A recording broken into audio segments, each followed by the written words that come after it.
Hello friends, good evening ಎಲ್ಲರಿಗೂ. Welcome back to the channel Krupa Malnad. ನಾನು Krupa. Polish ಅವ್ರು ಇದ್ದಾರಲ್ವ, ಹಾಗಾಗಿ ಕೆಲಸ ಜಾಸ್ತಿ ಆಗುತ್ತೆ. ತಿಂಡಿ, ಟೀ, ಊಟ ಅಂತ ಎಲ್ಲ ಪಾತ್ರೆಗಳು ಅಷ್ಟೇ ಜಾಸ್ತಿ ಇತ್ತು. ಮಧ್ಯಾಹ್ನ ನಾನು ಊಟ ಮಾಡಿದವಳು ಪಾತ್ರೆಗಳನ್ನ ವಾಶ್ ಮಾಡಿರಲಿಲ್ಲ, ಸಂಜೆ ವಾಶ್ ಮಾಡೋಣ ಅಂತ ಹೇಳಿ.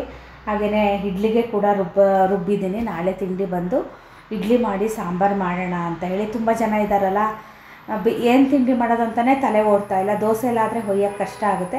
ಇಡ್ಲಿ ಸಾಂಬಾರು ಮಾಡೋಣ ಅಂತ ಇಡ್ಲಿಗೆಲ್ಲ ರುಬ್ಬಿದ್ದೀನಿ. ಹಾಗೆ ಪಾತ್ರೆ ಕೂಡ ವಾಶ್ ಮಾಡ್ತಾಯಿದ್ದೀನಿ. ಶ್ರೇಯ್ನು ಆಟ ಆಡಿ ಬಂದ. ಪಾಲಿಷ್ ಮಾಡೋರು ಕೂಡ ಇನ್ನೂ ಕೆಲಸ ಮಾಡ್ತಾನೇ ಇದ್ದಾರೆ.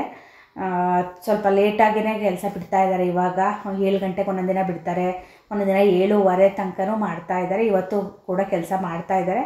ಇವಾಗ ಟೈಮ್ ಬಂದು 7 ಗಂಟೆ ಆಗಿದೆ ಅನಿಸ್ತಾ ಇದೆ, ನನಗೂ ಕರೆಕ್ಟಾಗಿ ಗೊತ್ತಿಲ್ಲ. ಶ್ರೇಯು ಆಟ ಆಡಿ ಬಂದ, ಹಶು ಆಗ್ತಾಯಿದೆ, ಏನಾದರೂ ಮಾಡಿಕೊಡು ಅಂತ ಹೇಳ್ದ. ಮಸಾಲ ಮಂಡಕ್ಕಿ ಮಾಡಿಕೊಡೋಣ ಅಂತ ಅಂದ್ಕೊಂಡಿದ್ದೀನಿ. ಮಂಡಕ್ಕಿ ಸ್ವಲ್ಪ ಮೆತ್ತಗಾಗ್ಬಿಟ್ಟಿತ್ತು ತಂದಿದ್ದು. ಅದನ್ನು ನಾನು ಬಾಣಲಿ ಒಳಗೆ ಹಾಕಿ ಸ್ವಲ್ಪ ಬಿಸಿ ಮಾಡಿದೆ. ಇಡ್ಲಿಗೆ ನೋಡಿ ಹಿಟ್ಟನ್ನು ಕೂಡ ರುಬ್ಬಿ ಎಲ್ಲ ರೆಡಿ ಮಾಡಿದ್ದೀನಿ. ರುಬ್ಬಿ ಎಲ್ಲ ಆದ ನಂತರನೇ ಪಾತ್ರೆನ ವಾಶ್ ಮಾಡ್ತಾಯಿದ್ದೀನಿ. ಶ್ರೇಯು ಹೋಗಿ ಮಿಕ್ಸರ್ ತೊಗೊಂಡು ಬಂದ. ಇದಕ್ಕೆ ಮಸಾಲ ಮಂಡಕ್ಕಿಗೆ ಮಿಕ್ಸರ್ ಹಾಕ್ಕೊಂಡು ತಿನ್ನೋಕ್ಕೆ ಚೆನ್ನಾಗಿರುತ್ತೆ ಅಂತ ಸ್ವಲ್ಪ ಕೊಬ್ಬರಿ ಎಣ್ಣೆ, ಹಾಗೆ ಅಚ್ಕಾರದ ಪುಡಿ, ಉಪ್ಪು, ಹಾಗೆ ಕಾಯಿ ತುರಿ, ಟೊಮೆಟೊ ಹಾಕಿ ಚೆನ್ನಾಗಿ ಅದನ್ನು ಕೈ ಆಡಿದ್ದೀನಿ. ಬಾಣಲೆಯಲ್ಲಿ ನಾನು ಒಂದು ಸ್ವಲ್ಪ ಮಂಡಕ್ಕಿನ ಬಿಸಿ ಮಾಡ್ಕೊಂಡಿದ್ದೆ. ಆವಾಗ ಗರಿ ಗರಿ ಆಗುತ್ತೆ. ಮಂಡಕ್ಕಿನ ನಾವು ತುಂಬ ಹಿಸ್ಕಿ ಕಲಿಸ್ಬಾರ್ದು, ಹಾಗೆಯೇ ಕಲಿಸ್ಬೇಕು. ಅವರೆಲ್ಲ ಮಸಾಲ ಮಂಡಕ್ಕಿ ಮಾಡೋರು ಚಮಚದಲ್ಲಿ ಪಟ ಪಟ ಅಂತ ಹೊಡಿತಾರೆ. ನನಗೆ ಆ ಥರ ಎಲ್ಲ ಮಾಡೋಕ್ಕೆ ಬರಲ್ಲ. ನಾನು ಈ ಥರ ಮಾಡ್ತೀನಿ, ಆದರೆ ತುಂಬ ಮೆತ್ತಗಾಗ್ಬಿಡುತ್ತೆ. ಹಾಗಾಗಿ ಸ್ವಲ್ಪ ಹಾಗೆ ಕೈ ಆಡಬೇಕು ಅಷ್ಟೇ. ಆನಂತರ ನಿಂಬೆ ಹುಳಿ ಹಾಕಬೇಕು, ಸ್ವಲ್ಪ ಕೊತ್ತಂಬರಿ ಸೊಪ್ಪು ಹಾಕಬೇಕಿತ್ತು, ನಾನು ಹಾಕಿಲ್ಲ. ನಿಂಬೆ ಹುಳಿ ಮಾತ್ರ ಹಾಕಿದ್ದೀನಿ. ಅದಕ್ಕೆ ನಾನು ಶ್ರೇಯು ಮಿಕ್ಸ್ಚರ್ ಹಾಕ್ಕೊಂಡು ತಿಂತಾನೆ, ಸೂಪರಾಗಿರುತ್ತೆ ಇದು. ಹಾಗೆಯೇ ಪಾಲಿಷ್ ಮಾಡ್ತಾ ಇದ್ದಾರಲ್ಲ, ನಿಮಗೆ ಡಿಫ್ರೆನ್ಸು ತೋರಿಸ್ತಾ ಇದ್ದೀನಿ ನೋಡಿ. ಇದು next day good morning. Polish ಆದಮೇಲೆ ಈ ಥರ ಆಗುತ್ತೆ. ಇದಕ್ಕೆ ಇನ್ನೂ ಕೂಡ ಒಂದು ಕೋಟ್ ಹೊಡೆಯೋದಿದೆ. ನಿನ್ನೆ ಒಂದು ಕೋಟ್ ಹೊಡೆದಿದ್ದಾರೆ. ಇದು ದೇವ್ರ ಕೋಣೆದು, ಇವತ್ತಿನೂ ಮಾಡಿಲ್ಲ. ಇವತ್ತು ಮಾಡ್ತೀನಿ ಅಂತ ಹೇಳಿದ್ರು. ಪೂಜೆ ಮಾಡಬೇಡಿ ಅಂತ ಹೇಳಿದ್ದಾರೆ, ಸಂಜೆ ಪೂಜೆ ಮಾಡಿ ಅಂತ ಹೇಳಿದ್ದಾರೆ. ನಾವು ನಿನ್ನೆ ಪೂಜೆ ಮಾಡಿಬಿಟ್ಟಿದ್ವಿ, ಹಾಗಾಗಿ ಬೇಡ ಅಂತ ಹೇಳಿ ಅವರು ದೇವ್ರ ಕೋಣೆದನ್ನ ಹಾಗೆ ಬಾಗಿಲನ್ನ ಬಿಟ್ಟಿದ್ರು. ಇವತ್ತು ಮಾಡ್ತೀನಿ ಅಂತ ಹೇಳಿದ್ದಾರೆ. ಎಲ್ಲ ಒಂದೊಂದು ಕೋಟ್ ಮಾಡಿದ್ದಾರೆ. ಇದಕ್ಕೆ ಇನ್ನೂ ಒಂದು ಕೋಟು ಪಾಲಿಷ್ ಹೊಡೆಯೋದಿದೆ. ಒಂದು ಕೋಟಿಗೆ ನೋಡಿ ಎಷ್ಟು ಚೆನ್ನಾಗಿ ಕಾಣ್ತಾ ಇದೆ ಅಂತ, ಎಷ್ಟು ಡಿಫ್ರೆನ್ಸ್ ಇದೆ. ನಮಗೆ ನಿಜವಾಗ್ಲೂ ನಾವು ಅದೇ ಅಂತ ಇದ್ವಿ, ಇಷ್ಟು ದಿನ ಬೇಕಾಯ್ತಾ ನಮಗೆ ಈ ಕೆಲಸ ಮಾಡಿಸೋದಕ್ಕೆ ಅಂತ ಹೇಳ್ತಾ ಇದ್ವಿ. ಅದು ಗೃಹ ಪ್ರವೇಶ ಟೈಮಲ್ಲಿ ಅವರು ಆಚಾರ್ಯರು ಮಾಡಿಬಿಟ್ಟಿದ್ರೆ ಆಗೋಗ್ತಾಯಿತ್ತು. ಆವಾಗ ಏನೇನೋ ಇದಾಗಿ ನಾವು ಮಾಡಿಸ್ಲೇ ಇಲ್ಲ. ಮನೆ ಬಂದು ಒಳಗೆ ಬಂದ ಮೇಲೆ ಗೊತ್ತಲ್ವ, ಅದು ಇದು ಏನೇನೋ ಆಗಿ ಕೆಲಸಗಳೆಲ್ಲ ಅಲ್ಲಿಗೆ ನಿಂತು ಹೋಯಿತು. ಇವಾಗ ಏನೋ ನಿಧಾನಕ್ಕೆ ಮಾಡ್ಕೊತಾ ಇದ್ದೀವಿ. ಇವತ್ತು ಕೆಲಸ ಮುಗಿಬಹುದು ಅಂತ ಅಂದ್ಕೊಂಡಿದ್ದೀವಿ. ನೋಡೋಣ, ಸಂಜೆ ತನಕ ಗೊತ್ತಾಗುತ್ತೆ ಏನಾಗುತ್ತೆ ಏನು ಅಂತ ಹೇಳಿ. ಹಾಗೆಯೇ ಎಲ್ಲದನ್ನು ಪಾಲಿಷ್ ಮಾಡಿಸ್ಬಿಡೋಣ ಅಂತಲೂ ಮಾತಾಡ್ಕೊಂಡಿದ್ದೀವಿ. ನಮ್ಮದು ಕಿಚನ್ ಮಾಡಿದ್ರಲ್ವ, ಅವರು ಹೇಳಿದರು ಡೈನಿಂಗ್ ಟೇಬಲ್ಲು ಎಲ್ಲ ಮಾಡಿಸ್ಬಿಡಿ, ಅದೊಂಥರ ಹೊಸದು ಅನಿಸುತ್ತೆ ಅಂತ ಹೇಳಿದರು. ಅದು ನಾನು ನಮ್ಮನೆಯವರು ಅದನ್ನೇ ಯೋಚನೆ ಮಾಡ್ತಾಯಿದ್ದೀವಿ. ಆದರೆ ಪಾಲಿಷ್ ಇವಾಗ ಮಾಡೋದು ಮುಗಿಯುತ್ತೆ, ಆದರೆ ಇನ್ನೂ ನಮ್ಮದು ಕೆಲಸ ಇದೆ. ಹಾಗಾಗಿ ಆ ಕೆಲಸ ಆದಮೇಲೆ ಮತ್ತೆ ಬರ್ತಾರೆ ಪಾಲಿಷ್ ಅವರು.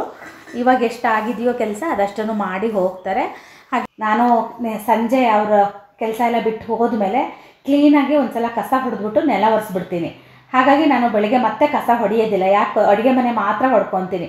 ಯಾಕಂದರೆ ನಾನು ಹೊಡಿತಿದ್ದಂಗೆ 7 ಗಂಟೆಗೆ ಅವ್ರು ಬರ್ತಾರೆ, ಮತ್ತೆ ಕೆಲಸ ಶುರು ಮಾಡ್ತಾರೆ. ತಿಕ್ಕದು ತೊಳೆಯೋದು ಅನ್ನೋ ಥರ ಮತ್ತೆ ಎಲ್ಲ ಧೂಳು ಮಾಡ್ತಾರೆ. ಹಾಗಾಗಿ ನನಗೆ ಮತ್ತು ಬಾಗಿಲಿಗೆ ಕೂಡ ಅಷ್ಟೇ ರಂಗೋಲಿ ಹಾಕೋದೇ ಇಲ್ಲ. ಬಾಗಿಲಿಗೂ ಕೂಡ ಅದೇನೋ ಪೇಂಟ್ ಮಾಡ್ತೀನಿ ಅಂತ ಹೇಳಿ ವೈಟ್ ಕಲರ್ದೇನೋ ಹೊಡೆದಿದ್ದಾರೆ. ಅದು ಏನು ಅಂತ ನನಗೆ ಪ್ರೈಮರ್ ಅನಿಸುತ್ತೆ, ಅದನ್ನು ಹೊಡೆದಿದ್ದಾರೆ. ನಮ್ಮ ಮನೆಯವ್ರಿಗೆ ಹೇಳಿದ್ದಾರೆ ಪೇಂಟ್ ತಂದು ಕೊಡಿ ಅಂತ. ಆದರೆ ನಮ್ಮ ಮನೆಯವ್ರು ಅವ್ರು ಹೋದ್ರೂ ಪೇಂಟ್ ಮಾತ್ರ ತಂದು ಕೊಡಲಿಲ್ಲ. ಆ ಬಿಳಿ ಕಲರೇ ಇದೆ. ಇನ್ನು ಅದಕ್ಕೆ ಇನ್ನೇನು ನೆಕ್ಸ್ಟ್ ಬಂದಾಗ ಅವ್ರ ಹತ್ರ ಹೊಡಿಸ್ಬೇಕು ಅಥವಾ ನಮ್ಮ ಮನೆಯವರೇ ಹೊಡಿತಾರೋ ಅನ್ನೋದು ಗೊತ್ತಿಲ್ಲ. ಅದು ರಂಗೋಲಿ ಹಾಕಿದ್ರೆ ರಂಗೋಲಿ ಪುಡಿ ಕಲರು ಇದ್ರ ಕಲರು ಒಂದೇ ಆಗಿದೆ. ಅವ್ರು ಹೇಳಿದ್ರಂತೆ ಇದಕ್ಕೆ ಸ್ಟಿಕ್ಕರ್ ಅಂಟಿಸ್ಬಿಡಿ ಅಂತ ಹೇಳಿದ್ರಂತೆ. ಆದರೆ ನಮ್ಮ ಮನೆಯವರು ಬೇಡ, ನನಗೆ ಸ್ವಲ್ಪ ರಂಗೋಲಿ ಹಾಕೋ ಹುಚ್ಚು ಜಾಸ್ತಿ. ನಾನು ದಿನ ಒಂದೊಂದು ಮೊಬೈಲಲ್ಲಿ ನೋಡಿಬಿಟ್ಟು ಹಾಕ್ತೀನಿ. ಹಾಗಾಗಿ ಇಲ್ಲ, ನಮ್ಮ ಮನೆಯವ್ರದ್ದು ಅದೆಲ್ಲ ಡಿಪಾರ್ಟ್ಮೆಂಟು, ನಾನು ಅದಕ್ಕೆ ಬರೋದಿಲ್ಲ ಅಂತ ಹೇಳಿದ್ರಂತೆ. ನಾನು ಸಂಜೆ ಇವರೆಲ್ಲರೂ ಬರೋದು ಲೇಟ್ ಆಗುತ್ತಲ್ವ, ಆವಾಗ ನಾನು ರಂಗೋಲಿನ ಒಂದು ಪೇಪರ್ ಮೇಲೆ ಇಲ್ಲ ಏನಾದರೂ ಒಂದು ಕವರ್ ಇಟ್ಕೊಂಡು ಅದ್ರ ಮೇಲೆ ರಂಗೋಲಿ ಹಾಕಿ ಹಾಕಿ ಕಲಿತೀನಿ. ನಮ್ಮನೆಯವ್ರು ನಂಗೆ ಅಂತಿರ್ತಾರೆ, ನಿನಗೆ ಈಗಲೂ ಎಷ್ಟು ಆಸಕ್ತಿ ಇದೆ ಅಲ್ಲ ಅಂತ. ನಾನು ಕಲ್ತಿದ್ದೆ ಹಾಗೆ ರಂಗೋಲಿ ಬಿಡೋದನ್ನು.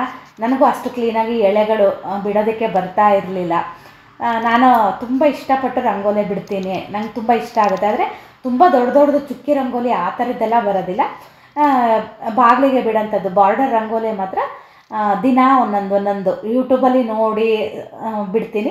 ಕೆಲವೊಂದೆಲ್ಲ ನನಗೆ ಹೆಂಗೆ ಅನಿಸುತ್ತೆ ಹಾಗೆ. ನನಗೆ ಯಾರ್ದಾರು ಮನೆಗೆ ಹೋದಾಗ ಎದುರುಗಡೆ ಬಾಗಿಲಿಗೆ ರಂಗೋಲಿ ಹಾಕಿರ್ತಾರಲ್ಲ, ಆ ರಂಗೋಲಿನ ನೋಡ್ತೀನಿ. ಕೆಲವೊಂದು ಕಡೆ ಸಲ ಮೊಬೈಲಲ್ಲಿ ಫೋಟೋ ಕೂಡ ತೆಗೆದು ಇಟ್ಕೊಂಡಿರ್ತೀನಿ, ಅಂದರೆ ಯಾವಾಗಾದರೂ ಹಾಕೋದಕ್ಕೆ ಅಂತ. ನಮ್ಮಮ್ಮ ಕೂಡ ತುಂಬ ಚೆನ್ನಾಗಿ ಹಾಕ್ತಾರೆ. ನಾನು ಅವ್ರು ಹಾಕಿರೋದನ್ನು ಕೂಡ ಒಂದು ಸಲ ವೀಡಿಯೋನ ಮಾಡಿದ್ದೀನಿ. ನಾನು ಫಸ್ಟು ಯೂಟ್ಯೂಬ್ ಶುರು ಮಾಡಿದಾಗ. ನಿಮ್ಗೆ ಯಾರಿಗಾದರೂ ಇಂಟ್ರೆಸ್ಟ್ ಇದ್ದರೆ ಹೋಗಿ ಅದನ್ನು ನೋಡಿ. ನಾನು ಅದ್ರದ್ದು ಒಂದು ಸ್ಕ್ರೀನ್ಶಾಟ್ ಹೊಡೆದು ಇಟ್ಕೊಂಡಿದ್ದೀನಿ. ಆದರೆ ಇವಾಗ ನಮ್ಮಮ್ಮ ಅಷ್ಟು ರಂಗೋಲಿ ಹಾಕೋಕ್ಕೆ ಕೈ ನಡುಗುತ್ತೆ ನನಗೆ ಅಂತ ಸಣ್ಣದು ಹಾಕ್ತಾರೆ. ಆದರೂ ಅವರು ಎಳೆ ಮಾತ್ರ ತುಂಬ ಚೆನ್ನಾಗಿದೆ, ನಮ್ಮಮ್ಮನ ಎಳೆ ಕೂಡ. ಇವಾಗ ನಾನು ಅಷ್ಟೇ ಸ್ವಲ್ಪ ಹಾಕಿ ಅಭ್ಯಾಸ ಆಗಿದೆಯಲ್ಲ, ನಾನು ಸ್ವಲ್ಪ ಚೆನ್ನಾಗಿರೋ ಎಳೆಗಳನ್ನ ಬಿಡ್ತೀನಿ. ಪಾತ್ರೆಗಳಂತೂ ರಾಶಿ ಇತ್ತು. ನಿನ್ನೆ ಮಧ್ಯಾಹ್ನನೂ ಪಾತ್ರೆ ಒರೆಸಿದ್ದೀನಿ. ಈಗ ಬೆಳಗ್ಗೆನೂ ನೋಡಿ ಇಷ್ಟೊಂದು ಪಾತ್ರೆಗಳಿದ್ದಾವೆ ಒರೆಸೋದು, ಮತ್ತು ಪಾತ್ರೆಗಳು ಕೂಡ ತೊಳೆಯೋದು ಇದೆ.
ಸಾಂಬಾರಿಗೆ ನಾನು ಸೊಪ್ಪು ಹಾಕಿ ಮಾಡೋಣ ಅಂತ, ಬೇರೆ ಯಾವುದೂ ತರಕಾರಿ ಇರಲಿಲ್ಲ, ಅಂದರೆ ಸಾಂಬಾರಿಗೆ ಮಾಡೋಂಥದ್ದು. ಹಾಗಾಗಿ ಸೊಪ್ಪಿನ ಸಾಂಬಾರು ಮಾಡೋಣ ಅಂತ. ನಾನು ಅವತ್ತು ಊರಲ್ಲಿ ಕೂಡ ಇದು ನಮ್ಮದು ಚೌಡಮ್ಮನ ಪೂಜೆಯಲ್ಲಿ ಮಾಡಿದ್ರಲ್ವ, ಅದೊಂಥರ ಚೆನ್ನಾಗಿತ್ತು. ಹಾಗಾಗಿ ಅದೇ ಥರ ಮಾಡೋಣ ಅಂತ ಸಾಂಬಾರಿಗೆ ಕೂಡ ನಾನು ಖಾರನ ಹುರ್ಕೊಂಡಿದ್ದೀನಿ. ಈರುಳ್ಳಿ, ಟೊಮೆಟೊ, ಬೆಳ್ಳುಳ್ಳಿ, ಕರಿಬೇವು, ಆಮೇಲೆ ಅದೆಲ್ಲ ಚೆನ್ನಾಗಿ ಹುರಿದಾದ ನಂತರ ಸಾಂಬಾರು ಪುಡಿ, ಆಮೇಲೆ ಅಚ್ಕಾರದ ಪುಡಿ, ಹಾಗೆ ಕಾಯಿ ತುರಿ ಹಾಕಿದ್ದೀನಿ. ಅದು ಸ್ವಲ್ಪ ತಣ್ಣಗಾಗಲಿ, ಅದು ತಣ್ಣಗಾದಮೇಲೆ ನಾನು ಅದನ್ನು ಮಿಕ್ಸಿ ಹಾಕ್ಕೊತೀನಿ. ಅವರು ಕೆಲಸದವ್ರು ಬರೋ ತನಕನೂ ನಾನು ಇಡ್ಲಿನ ಒಯ್ಯಕ್ಕೆ ಹೋಗಲಿಲ್ಲ. ಇಡ್ಲಿ ಒಯ್ಯೋಣ ಅಂತ ಒಯ್ತಾ ಇದ್ದೀನಿ. ನನಗೆ ಅವರು ಬರೋ ತನಕನೂ ಒಂಥರ ಭಯ.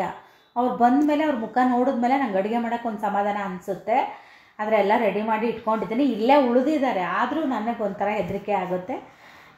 ಇಡ್ಲಿನ ಒಯ್ದಿಟ್ಕೊಂಡ್ರೆ ಅವ್ರು ಬಂದರು ಅಂದ ತಕ್ಷಣ ಬೈಯೋದಕ್ಕೆ ಇಡ್ತೀನಿ. ಅವ್ರು ಬರೆದಿದ್ರು ಇಡ್ಲಿ ಅಂತೂ ನಮಗೆ ಬೇಕೇ ಬೇಕಲ್ವ, ಹಾಗಾಗಿ ಇಡ್ಲಿನ ಒಯ್ತಾ ಇದ್ದೀನಿ. ಹಿಟ್ಟು ಸ್ವಲ್ಪ ಗಟ್ಟಿಯಾಗಿತ್ತು, ಹಾಗಾಗಿ ನಾನೊಂಚೂರು ನೀರನ್ನು ಹಾಕಿದೆ. ಹಾಗೆ ನನಗೆ ಇಡ್ಲಿದು ಮೆಜರ್ಮೆಂಟ್ ಎಷ್ಟು ಹಾಕ್ತೀರಾ ಅಂತ ಕೇಳಿದ್ರು. ನಾನು 2 ಕಪ್ ರವೆಗೆ ಒಂದು ಅರ್ಧ ಕಪ್ಪಷ್ಟು ಉದ್ದಿನಬೇಳೆ ಹಾಕ್ತೀನಿ.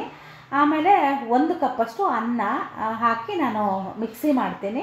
ಆಮೇಲೆ ರವೆನ ಕಲಸಿ ಇಡ್ತೀನಿ ಅಷ್ಟೇ, ಮತ್ತೇನು ಹಾಕೋದಿಲ್ಲ. ನಾನಿವತ್ತು ಒಂದು ಅರ್ಧ ಕಪ್ಪಷ್ಟು ಸಾಬುದಾನ ಕೂಡ ಹಾಕಿದ್ದೆ. ಅರ್ಧ ಕಪ್ ಸಾಬುದಾನ, ಅರ್ಧ ಕಪ್ ಉದ್ದಿನಬೇಳೆ, 2 ಕಪ್ ರವೆಗೆ 1 ಕಪ್ ಅನ್ನ ಮಾಡಿಕೊಂಡು ಅನ್ನನ ರುಬ್ಬಿ ಅದನ್ನು ಹಾಕಿ ಇಡೋದು. ನೀವು ಅನ್ನ ಹಾಕದೇ ಇರೋರು ಬೇಕಿದ್ದರೆ ಉದ್ದಿನಬೇಳೆನ 2 ಕಪ್ಪಿಗೆ ಒಂದು 3/4 ಕಪ್ಪಷ್ಟು ಉದ್ದಿನಬೇಳೆ ಹಾಕ್ಕೊಳ್ಳಿ. ಆದರೆ ಅನ್ನ ಹಾಕಿ ನೋಡಿ ಚೆನ್ನಾಗಾಗುತ್ತೆ. ಅನ್ನದ ಬದಲು ನೀವು ಇದು ಸಾಬುದಾನ ಹಾಕಿ. ಸಾಬುದಾನ ಹಾಕಿದರೆ ತುಂಬ ಚೆನ್ನಾಗಿ ಬರುತ್ತೆ ಇಡ್ಲಿ. ನಮ್ಮ ಶ್ರೇಯಿಗಂತೂ ಭಾಳ ಇಷ್ಟ ಆಗುತ್ತೆ. ಒಂಥರ ಸಾಫ್ಟಾಗಿ ತುಂಬ ಬರುತ್ತೆ. ಆದರೆ ತುಂಬ ಹಾಕಬೇಡಿ, ಆವಾಗ ಒಂಥರ ರಬ್ಬರ್ ಇಡ್ಲಿ ಥರ ಆಗಿಬಿಡುತ್ತೆ. ನಾನು ಟೀ ಕೂಡ ಕುಡಿದೆ. ಅವ್ರು ಇನ್ನೂ ಬಂದೇ ಇರಲಿಲ್ಲ. ನಾನಿವತ್ತು ತುಂಬ ಬೇಗ ಎದ್ದಿದ್ದೆ, ಯಾಕಂದರೆ ನನ್ನ ಕೆಲಸನೇ ಮುಗಿತಾ ಇಲ್ಲ. ಹಾಗಾಗಿ ನಾನು ಇವತ್ತು ಸ್ವಲ್ಪ ಬೇಗ ಎದ್ದಿದ್ದೆ. ಹಾಗಾಗಿ ನನ್ನ ಕೆಲಸ ಕೂಡ ಬೇಗ ಆಗ್ತಾಯಿದೆ. ಒಂದು 11 ಗಂಟೆ 12 ಗಂಟೆ ಒಳಗಡೆ ಕೆಲಸ ಮಾಡ್ಕೊಳ್ಳೋಣ ಅಂತ ಹೇಳಿ. ಎಷ್ಟಂದರೂ ಆಮೇಲೂ ಮತ್ತೆ ನಾನು ಅನ್ನಕ್ಕೆ ಇಡಬೇಕಾಗುತ್ತೆ. ಮತ್ತು ಈ ಸಾಂಬಾರನ್ನೇ ಮಧ್ಯಾಹ್ನ ಊಟಕ್ಕೆ ಹಾಕೋಕ್ಕೂ ಸರಿ ಆಗಲ್ಲ. ಹಾಗಾಗಿ ಮತ್ತೆ ನಾನು ಮಧ್ಯಾಹ್ನಕ್ಕೆ ಕೂಡ ಬೇರೆ ಸಾಂಬಾರನ್ನ ಮಾಡಬೇಕು. ಹಾಗಾಗಿನೇ ನಾನು ಸಾಂಬಾರಿಗೆ ಸ್ವಲ್ಪ ಖಾರನ ಜಾಸ್ತಿ ಮಾಡಿಕೊಂಡಿದ್ದೆ. ಸ್ವಲ್ಪ ನನಗೆ ಯಾಕೋ ಸಾಂಬಾರು ಪುಡಿ ಬೇಕು ಅಂತ ಅನ್ನಿಸ್ತು. ಹಾಗಾಗಿ ಒಂದು 2 ಚಮಚದಷ್ಟು ಮೇಲೆ ನಾನು ಸಾಂಬಾರು ಪುಡಿನ ಉದುರಿಸಿದ್ದೆ.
ಇವತ್ತೇನಾಯ್ತು ಅಂದರೆ ಕೆಲಸದ ಗಡಿಬಿಡೀಲಿ ನಂಗೆ ಇಡ್ಲಿ ಬೇಯಕ್ಕೆ ಹಾಕೋದು ಮರ್ತೇ ಬಿಟ್ಟಿದ್ದೀನಿ. ಲೇಟ್ ಆಗಿಬಿಟ್ಟಿದೆ ಇಡ್ಲಿ ಇಟ್ಟಾಗ. ಫಸ್ಟ್ ಇಟ್ಟಾಗಲೇ 8 ಗಂಟೆ ಆಗಿತ್ತು. 8:15ಗೇನೋ ಒಂದು ಸೆಟ್ ಬೇಯಿತು. ಹಾಗೆ 9:30 ಒಟ್ಟು 3 ಸೆಟ್ ಆಯಿತು. 9:30ಗೆ ನಾವು ಇವತ್ತು ಅವರಿಗೆ ತಿಂಡಿ ಕೊಟ್ವಿ. ಅವರು ಒಂದೊಂದ್ಸಲ ತಿಂಡಿಗೆ ಬರೋದು ಲೇಟ್ ಆಗುತ್ತೆ, ಆದರೆ ಇವತ್ತು ಅವರು ಬೇಗ ತಿಂಡಿಗೆ ಬಂದರು. ಅವರಿಗೂ ಹಸಿವಾಗಿತ್ತೋ ಏನೋ ಗೊತ್ತಿಲ್ಲ. ಆದರೆ ಇವತ್ತು ತಿಂಡಿಗೆ 5 ಜನ ಇದ್ದರು, ಮಧ್ಯಾಹ್ನ ಊಟಕ್ಕೆ 4 ಜನ ಆದರು. ಒಬ್ಬರಿಗೆ ತಲೆನೋವು ಅಂತ ಬೆಳಗ್ಗೆ ಅವ್ರು ಬಂದಿರಲಿಲ್ಲ, ಆದರೆ ತಿಂಡಿ ಟೈಮಿಗೆ ಬಂದು ತಿಂಡಿ ತಿಂದು ಆಮೇಲೆ ಅವ್ರು ಕೆಲಸ ಮಾಡೋಕ್ಕಾಗಲಿಲ್ಲ, ಹಾಗೆ ಹೋದರು ಅವರು. ಶ್ರೇಯುಗೆ ಒಂದು ಸ್ವಲ್ಪ ವಡೆ ಮಾಡ್ಕೊಡೋಣ ಅಂತ ವಡೆ ಮಾಡ್ತಾಯಿದ್ದೀನಿ. ಹಾಗಾಗಿಯೇ ನಾನಿವತ್ತು ಶ್ರೇಯುನ ಹತ್ರ ಸ್ವಲ್ಪ ಹೆಲ್ಪ್ ತೊಗೊಂಡೆ. ಶ್ರೇಯು, ನಾನು ಬೇರೆ ಕೆಲಸ ಮಾಡ್ತಿರ್ತೀನಿ, ನೀನು ಇಡ್ಲಿನ ಹೊಯ್ದು ಕೊಡು ಅಂತ ಹೇಳಿದೆ.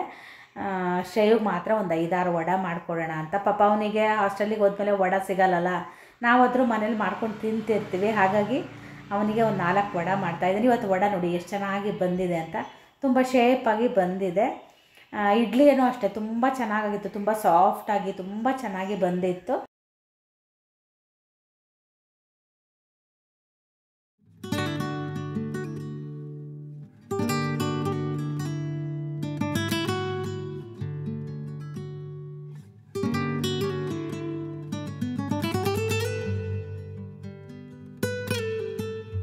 ವಡೆ ಕರೆದೆ ಅಲ್ಲ, ಎಣ್ಣೆ ಕೂಡ ಬಿಸಿ ಇತ್ತು.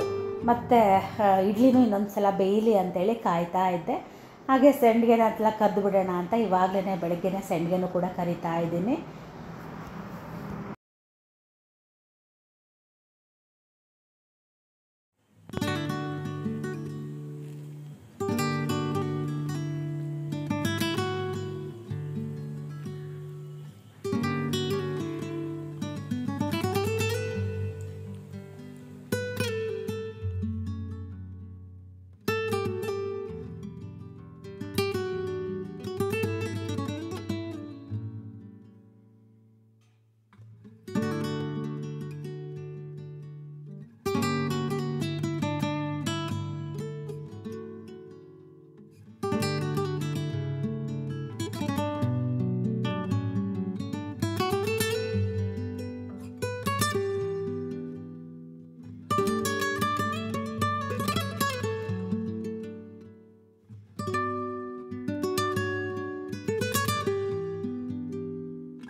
ಹಾಗೆಯೇ ಇವತ್ತು ಇಡ್ಲಿಗೆ ನಾನು ಸ್ವಲ್ಪ ಶೇಂಗಾ ಹಾಕಿ ಚಟ್ನಿ ಮಾಡಿದ್ದೆ, ತುಂಬಾ ಚೆನ್ನಾಗಾಗಿತ್ತು.